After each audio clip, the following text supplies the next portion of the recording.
Bienvenidos amigos, esto es Toda una Vida y yo soy Alfredo Sánchez y hoy estamos con Atahualpa Lichi, cineasta de gran trayectoria en Venezuela y en muchos países de Atahualpa. Sí, digamos Francia que principalmente. he trabajado mucho en Francia como director de cine, pero como mi segunda faceta es ser el director de festival de cine o programador de festivales, ahí sí he trabajado en muchísimos países. He trabajado en Colombia con el Festival de Cartagena, en Argentina con el Bafisi, en Buenos Aires con el Mar del Plata, en Moscú, en Sochi, en varios festivales. Pues. Es toda una vida dedicada al cine, Atahualpa. Cuéntanos cómo comenzó esa aventura para ti. Bueno, comenzó de manera extraña, digo, porque en Venezuela cuando yo era chiquito no había cine, no había ninguna industria del cine, pero había muchísimo cine. Entonces yo iba mucho al cine, me coleaba en los cines con amigos del Parque Sanabria y yo creo que eso fue lo que me formó al gusto del cine. Y cuando llegué a Francia, que iba a estudiar geología, yo no iba a hacer cine, la escuela de geología estaba muy cerca de la Cinemateca Francesa. Y la Cinemateca Francesa estaba pasando todas las películas, las cuales yo solo leía los títulos en los libros en Venezuela. Entonces empecé a meterme a ver películas y El director era Henri Henri Langlois, y Langlois me vio tanto en la sala que un día me pidió de trabajar con él y no lo dudé.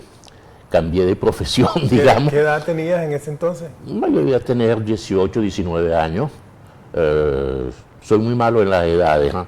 Pero era más o menos eso. Y me puse a trabajar en la Cinemateca. En ese momento me destinaba más a la historia del cine. Sí. Trabajando en la Cinemateca, pero lo que pasa es que la Cinemateca era como un hervidero de jóvenes que iban a hacer cine. Ahí venía como espectadores Polanski, venía Truffaut, venía Godard, venía Rivette, y venía a presentar sus películas todos los grandes. Yo conocía a Hitchcock, que venía a presentar sus películas, Fritz Lang, Buster Keaton. Entonces todo eso me motivó, digamos, en vez de ocuparme... Los famosos Cahiers du Cinéma que... estaban ahí, estábamos juntos todo el tiempo. Y los de Positif también, eran las dos revistas rivales. Sí. Estaban opuestos unas a otras con las teorías de cine, etcétera. Lo dijiste con la palabra correcta, es una ebullición de... era formidable, ¿no? De gente muy talentosa que empezó escribiendo, como el caso de Godard y de muchos otros, siendo de críticos y terminaron haciendo películas. Pero todos dijeron que la escuela de cine que ellos hicieron fue la Cinemateca Francesa de Langlois. Y sí, la verdad que fue una verdadera escuela de cine. Sí, ninguno de nosotros pasó por una escuela de cine. Incluso el reconocimiento que le dieron posteriormente a Hitchcock como cineasta empezó ahí con el reconocimiento de los franceses. Sí. Bueno, una gran parte de los cineastas norteamericanos fueron reconocidos primero en Francia. Sí, por ejemplo, Nicolas Rey, Jerry Lewis.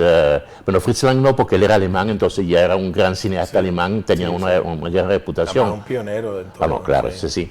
Pero sí, que la Cinemateca permitió de ver todo. Lo que era bueno en la Cinemateca es que uno no veía solo las películas históricas, sino Langlois, como tenía un gusto muy abierto, presentaba lo más nuevo. Al mismo tiempo que presentaba Potemkin, presentaba una película de un joven director que nadie conocía que se llamaba Andy Warhol, o los cortometrajes de Polanski. Entonces uno estaba abierto a todo el cine. Y yo creo que eso nos... ¿Y cómo eran esas proyecciones? ¿Había discusiones, me supongo, no? La discusión era entre nosotros. Eran entre... Sí, eran 3 películas por día. Ajá. Y nosotros veíamos las 3 películas por día, lo que quiere decir, en esa época no había ni DVD, ni VHS, ni nada. Ver una película había que ir a una sala de cine. Y yo veía entre 1000 y 1100 películas por año. Pero no había cineforos ni ese tipo No, el cineforo lo hacíamos nosotros, digo, saliendo, Truffaut, todos nosotros hablábamos, a la salida nos quedamos a la entrada del cine hablando y esperando la próxima película, porque en general nos quedamos a ver las 3 películas todos. Y de ser entonces un film buff, un fanático del cine, ¿cómo comenzó la pasión por hacer cine? Yo pienso que de ver películas a uno le da ganas de hacer películas. Pero como tú ves muchas películas y conoces la gente... Y de hacer cine, te da ganas de no hacer cine después de la primera experiencia. No, es demasiado difícil, demasiado difícil, pero si uno no tiene tiene que ser un vicio, una pasión. Sí, y hay que tener buena salud. Yo de ese lado tengo esa suerte, un poquito fuerte en este momento, pero resisto mucho y tengo también buen carácter, digamos. Sí. Los momentos más difíciles que uno tiene en el cine, hay que ser un líder con el uno tiene que estar sólido. Siempre yo digo a mis alumnos que uno tiene que ser como un tractor. ¿Empezaste haciendo cortos como todo? Sí, empecé siendo asistente. Sí. Fui asistente de Eric Romer en Francia, de Eric Romer, de Claude Chabrol. Sí, de unos pobres... Sí, unos muchachitos ahí que aprendimos cosas y después hice unos cortos y tuve suerte que los cortos tuvieron éxito Y después entré a estaban abriendo como aquí un servicio de la educación nacional que se llamaba la televisión escolar, y ahí experimentamos muchas cosas. Y estaba Eric Romer, estaba Néstor Almendros, estaba Jean Duché, y empezamos a experimentar y hacernos la mano, porque hacíamos fácilmente 8 películas por año.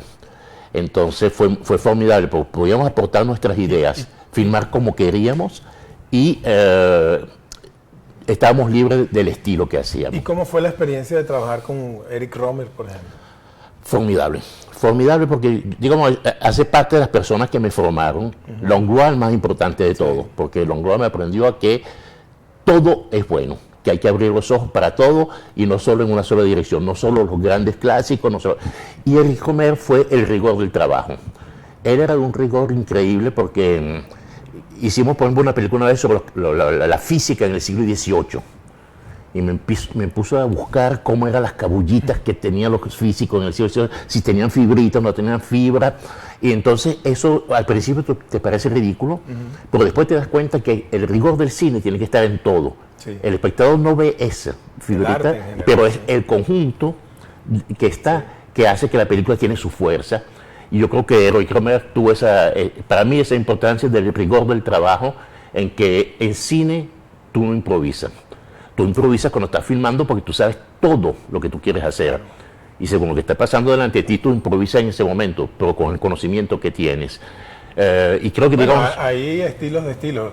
En general es toda una planificación, pero por ejemplo a Robert Bresson le encantaba tener cualquier improviso que le cambiara un improviso que le había preparado durante 3 años. Seguramente. Es como un documental. Yo siempre digo a mis estudiantes, ustedes tienen que aprender a improvisar, pero para improvisar tienes que haber estudiado el tema que tú vas a filmar durante varios meses, y ahí sí puedes improvisar, porque tú no puedes llegar al rodaje diciendo, ¿qué voy a filmar? Voy a improvisar, porque ahí no sale nada. De ahí damos un salto a esta primera gran producción que fue Río Negro, que fue donde nos conocimos. Sí, ahí yo estaba trabajando en el Nacional y fui a cubrir el rodaje, que fue con actores de primer nivel.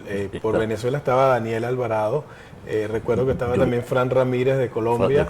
Julie Restifo que estaba bueno, y Ángela Molina. Claro, que en ese momento era yo diría la actriz número 1 en España.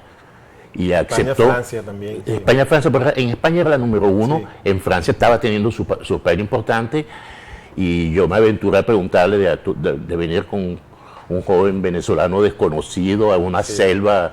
Entonces fue difícil porque ella quería venir y su agente, que no quería porque yo era desconocido, su agente quería solo los grandes nombres. Entonces estoy convencido, entonces él me empezó a decirle, no, es que tú sabes, en Venezuela está lleno de culebras, está lleno de arañas monas, ¿no?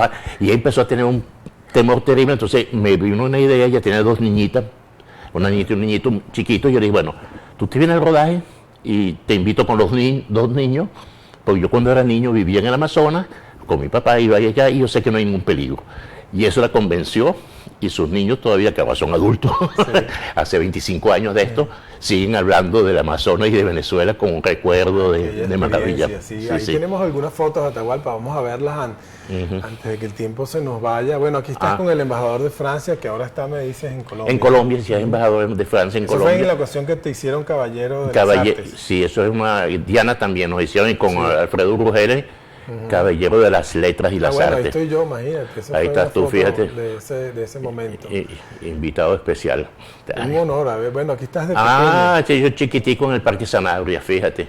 ¿Tú llegaste o naciste en Venezuela? No, yo nací en el Parque Sanabria, ese es el lugar de mi infancia. Pero tu padre era francés. Sí, pero él vino aquí bastante antes que yo naciera, porque él era especialista del café. Fíjate, ya yo estaba en las mulas. Fíjate que mi próxima película se llama Cuentos de Arriero. Fíjate que tengo esa historia de arriero desde hace tiempo. El niñito que está ahí con mi hermana encima de la mula soy yo. Y mi mamá a la izquierda y mi papá ya con el sombrero. Eso era cuando tú visitabas los Andes venezolanos. Los Andes, el Pico Neiguatiá y todo. Aquí esta foto es importantísima para mí. El que está jugando conmigo es Jerzy Menzel. Jerzy Menzel ganó el Oscar cuando tenía de mejor película extranjera. Él es checoslovaco. En ese momento el país se llamaba Checoslovaquia, ahora es la República Checa. y se había ganado el Oscar de Mejor Película Extranjera con Trenes Rigurosamente Cuidados, y después hizo cantidad de películas. Y el año pasado salió una película de él aquí que se llama Yo viví, yo trabajé con el rey de Inglaterra, que tuvo bastante éxito aquí. Y el que está detrás es Lionel Rogozin, que es un gran documentalista norteamericano que había hecho unos documentales formidables sobre los Estados Unidos y fue a hacer una película clandestina en África del Sur cuando había el apartheid. Entonces él dijo que iba a filmar una película de turismo, Sí. y empezó a filmar el apartheid, y esa película fue un boom terrible, y de allá conoció a una persona que cantaba y la hizo cantar en la película. Rodríguez. No, y la hizo salir después clandestinamente, era Miriam Makeba. Ah, imagínate. Sí. Pero fíjate tú, que arriesgado, porque... Sí, bueno, señor arriesgado, porque ir a filmar en la época de la hay que apartheid. leer la biografía de Néstor Almendro para saber lo que pasaba con el documental que hizo Barbet Schroeder allá, Sí, y todos los sí. riesgos que se corrían. Si uno corría riesgo, sí. Bueno, aquí está el afiche de Río Negro, la película, con está Fran Ramírez. Frank ahí, Ramírez abajo, y la parte final de la película, digamos, cuando él quiere subir al Marahuaca. Ah, fíjate, oye, pues conseguiste una foto que ya casi había olvidado.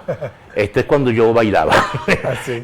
Yo trabajé con Maurice Béjart, que es uno de los más grandes coreógrafos, y aquí yo hice una serie de películas, y el que está allá en el fondo es Misha Van Hock, que actualmente es el director de la ópera de Roma. De Roma, sí. Sí.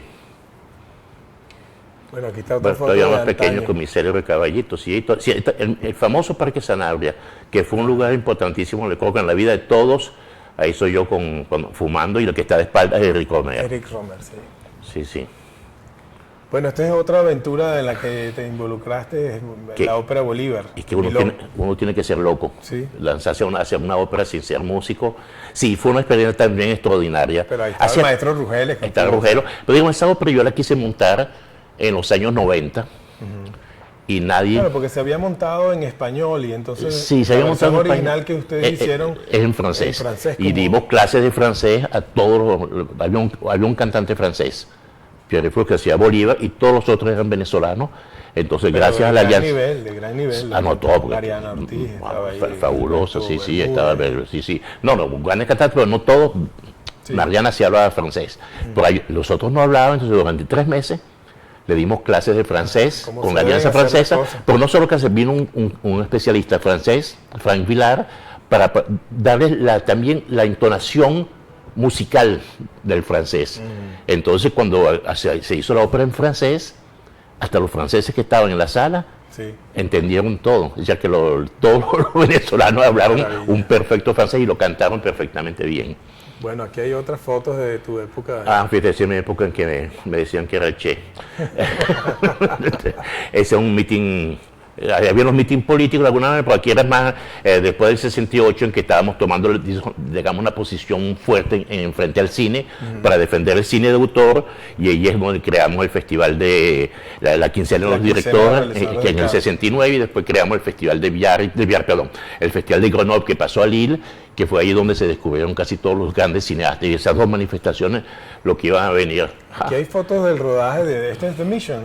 Sí, The Mission, aquí está con Jeremy Irons, que para mí es uno de los grandes actores, y que comprobó desde ese momento que era un ¿Cómo actor. llegaste a esa filmación? A esa filmación, pues yo trabajaba en Cartagena, estaba haciendo el Festival de Cine de Cartagena, y ellos estaban filmando ahí, y me hice muy amigo de él y de Robert De Niro, que era el otro actor de la película, sí. Sí, ahí está. Aquí está con De Niro, sí, sí. Bueno, tenía ya el pelo largo, ¿no? Sí. Bueno, Esto es en Mérida, si bien recuerdo, me la mandaron hace poco, yo le había olvidado esta foto, es en el Festival de Mérida, que era el año en que se presentó Río Negro ya, debe ser el año 90, con Cantinflas. ¿Dónde fue eso? Eso en Cartagena, y con el amigo Cantinflas, que lo invitamos ahí, fue magnífico. Y la que está en el centro es María Emma Mejía, que en ese momento dirigía el organismo de cine que se llamaba FOCINE allá, FONCINE en Venezuela, FOCINE allá. Después fue embajadora de Colombia en Venezuela, Sí. y canciller de la República y candidata a la presidencia de la República. Imagínate. Fíjate, otra vez ya barbudo, y con el que está a la izquierda ahí abajo es Pierre-Henri Delot, que empezó en la vida cinematográfica siendo mi asistente. Después fue el que creó la quincena de los directores, digamos, que la dirigió durante 20 años, y seguimos siendo muy amigos, aunque fue mi asistente y no fue buen asistente. ese es un tipo que conocí en ese momento. Sí, soy yo. No parece, pues sí soy yo. Sí. Bueno, aquí está en una filmación con animales. Por eso, no crean que es un animal doméstico.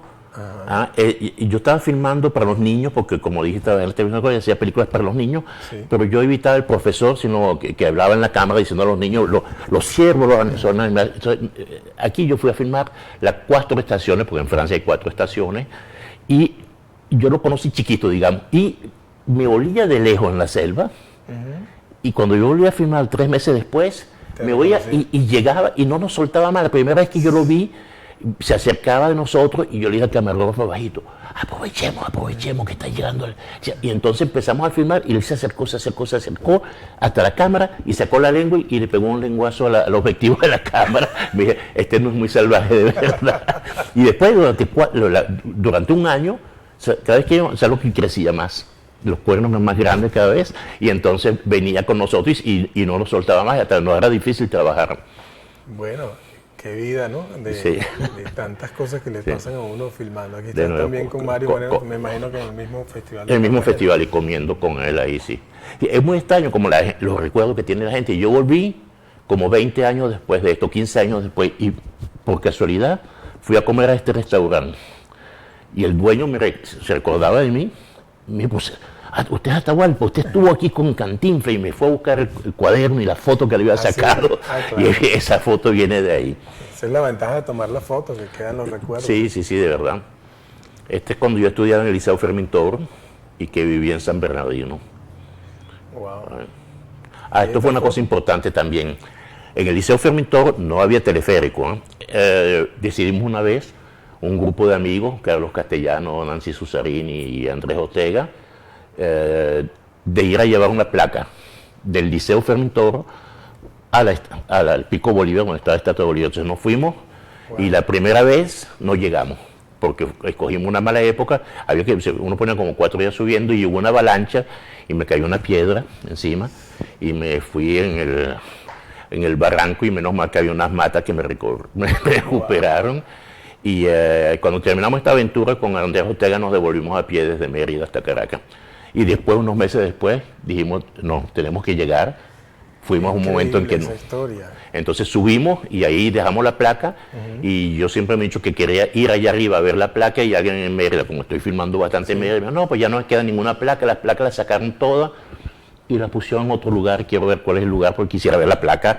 Oye, que de hecho el liceo había hecho una cosa terrible, nos había hecho una placa de bronce que pesaba como 5 kilos, y cuando uno sube a la montaña con una placa de bronce así era bastante difícil. Sí. Bueno, aquí está la más reciente de tus producciones, documental Misterio de las Lagunas, que es verdaderamente maravilloso.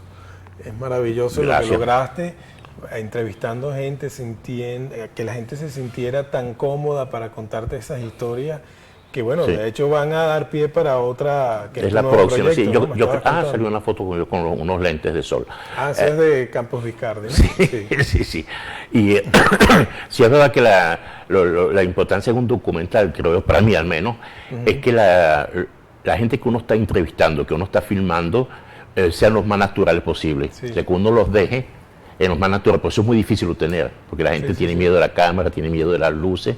Entonces, creo que eso se logró de alguna forma. Pero ellos te aceptan fácilmente. ¿De qué manera lo logras? ¿Cómo haces que la gente se sienta en confianza con la cámara, el equipo? La confianza, creo que ellos al principio tienen su reserva. Uno llega y ellos no conocen, vamos a filmar, qué van a hacer, nos van a ridiculizar, etcétera. Y cuando se dan cuenta que uno lo que viene es a filmarlos, y a filmarlos como son realmente, o sea, que uno está de acuerdo con ellos, entonces en ese momento son abiertos completamente, muy, muy, muy amables, y empiezan a hablar tranquilamente y olvidan la cámara. Cuéntanos de ese nuevo proyecto que estás haciendo ahora. Es un poquito, yo diría, de una segunda parte de esta película, aunque no es segunda parte, yo digo así porque es la misma región, se llama Cuentos de Arriero, y me voy a atacar, digamos, a todos esos cuentos que contaban los arrieros de noche. Como eran caminos largos, siempre eran historias fantásticas, de fantasmas, de la Llorona, entonces me voy a atacar un poquito a eso, pero al mismo tiempo contando como en la Misterio de las Lagunas, cosas que no son con los arrieros, porque están como apéndices, digamos, a las historias que ellos cuentan. Qué interesante. Bueno, esas son las historias dignas de toda una vida. creo que de aquí en adelante, Atahualpa, el cine venezolano va a ocupar la mayor parte de tu tiempo, porque te has dedicado a filmar aquí y ya aunque la actividad afuera. Aunque yo siempre te mantiene viajando, sí, tengo te interesaba mucho más filmar ahora, ¿no? Sí, ahora quiero filmar, digamos, los festivales los dejo de lado, doy una ayudadita a festivales, como lo hice con la muestra documental de Mérida el mes pasado, pero lo que me quiero ocupar es de filmar yo. Ya me he ocupado mucho de las películas de los otros, ahora me voy a ocupar de las mías, pero siempre me he ocupado del cine venezolano. Sí.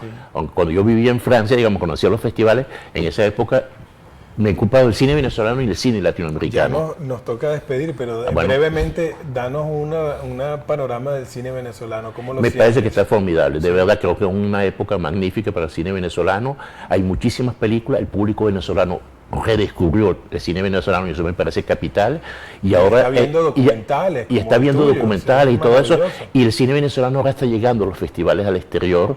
Bien. Y yo creo que estamos en una buena época. Yo creo que tenemos unos años que vienen a condición que el cine se quede en la cultura y eso, porque... Bueno, ¿eres optimista entonces? Yo soy optimista, bueno, si no, no hubiera hecho cine. Gracias, Atahualpa. Gracias. Un placer haberte tenido. Amigos, esto fue Toda una Vida y los espero en la próxima emisión.